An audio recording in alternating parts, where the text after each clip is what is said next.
میں چاہتا ہوں کہ میں ابھی چند پہ رسپونڈ کرنا چاہوں گا. آپ نے فرمایا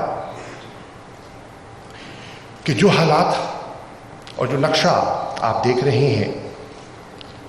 ضرورت اس امر کی ہے کہ ہمارے بیچ ایک نیشنل کنسنسس ہونا چاہیے. یہ ضرورت ہے، ہماری قومی ضرورت ہے، وقت کا تقاضا ہے. میں آپ کی خدمت میں عرض کرنا چاہوں گا کہ میں آپ سے متفق ہوں، اور 28 فروری کو میں نے وزیر اعظم سے مشاورت کے بعد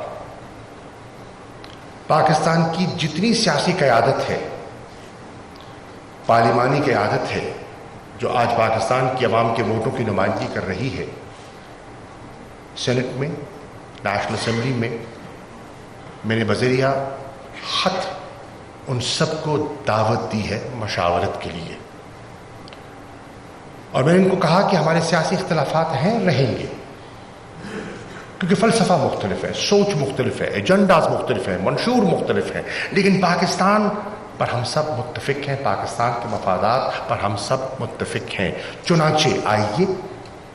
اور ہماری رہنمائی کیجیے اور بتائیے کہ پاکستان کی ضرورت کیا ہے. نہ صرف میں نے انہیں خطوط لکھے، 2 میجر پولیٹیکل پارٹیز جو ہماری حریف رہی ہیں سابقہ الیکشن میں، پاکستان پیپلز پارٹی اور پاکستان مسلم لیگ نون کی قیادت سے میں نے خود ٹیلی فون پر رابطہ کیا، اور میں نے جناب آصف علی زرداری صاحب، سابق صدر پاکستان، اور جناب شہباز شریف صاحب، قائد حزب اختلاف، دونوں سے ٹیلی فون پر رابطہ کر کے گفت و شنید کی اور مشاورت کی اور رہنمائی کی دعوت دی. ان کا